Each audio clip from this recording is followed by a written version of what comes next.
کیا چیز ہے، میں اور آپ کیا چیز ہیں؟ موت سے کسی حال میں فرار ممکن ہے ہی نہیں۔ جب وجہ کائنات، فخر موجودات، محمد مصطفیٰ، احمد مجتبیٰ اس دنیا سے پردہ فرما گئے، پھر کسی اور کے لیے دنیا ہمیشہ ہمیشہ رہنے کی جگہ کیسے بن سکتی ہے؟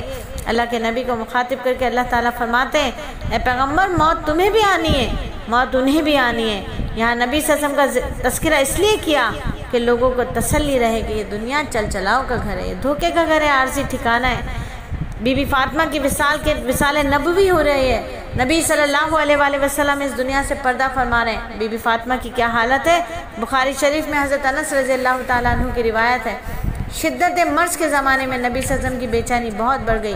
فاطمہ الزہرا آئی ہیں، کہا بابا جان، کھینچی بابا جان نے، بابا جان آپ کو کتنی بے چینی ہے؟ آپ نے فرمایا کہ آج کے بعد تمہارے بابا جان کی یہ بے چینی نہیں رہے گی۔ پھر جب نبی صلی اللہ علیہ وآلہ وسلم کی وفات ہو گئی، بی بی فاطمہ نے کہا، ہائے بابا جان، آپ اپنے رب کے بلاوے پر چلے گئے، آپ جنت الفردوس میں اپنے مقام پر چلے گئے، ہم جبرائیل کو آپ کی وفات کی خبر سناتے ہیں۔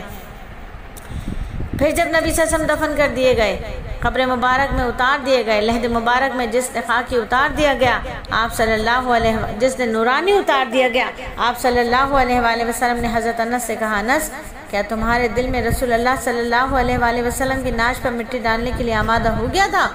بی بی فاطمہ فرما رہی ہیں کہ جب نبی صلی اللہ علیہ وآلہ وسلم اس دنیا سے پردہ فرما گئے، اما خدیجہ اس دنیا سے پردہ فرما گئی، صحابہ پردہ فرما گئے، تو میں اور آپ کیا بیچتے ہیں؟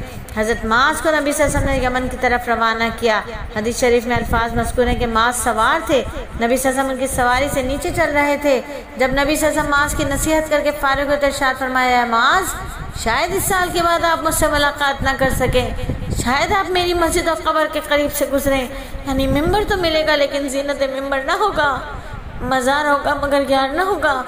جدائی کی یہ خبر سن کر حضرت معاذ سسکیاں لے کر رونے لگے۔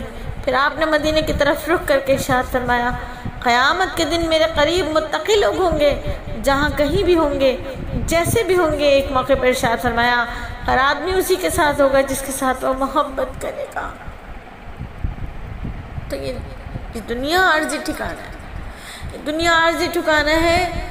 نبی صلی اللہ علیہ وآلہ وسلم کی محبت سے اپنے دلوں کو جگمگانا ہے۔ انشاءاللہ اگلے ہفتے پھر اسی حلقے میں آپ کے ساتھ کچھ صحابہ اکرام کی وفات کا تذکرہ کریں گے، تاکہ ہمیں یاد رہے کہ جب وہ نہ رہے تو ہم بھی نہیں رہیں گے۔ یہ دنیا عارضی ٹھکانہ ہے، ہمیں تو زیادہ راہ جمع کرنا ہے۔ السلام علیکم ورحمۃ اللہ وبرکاتہ۔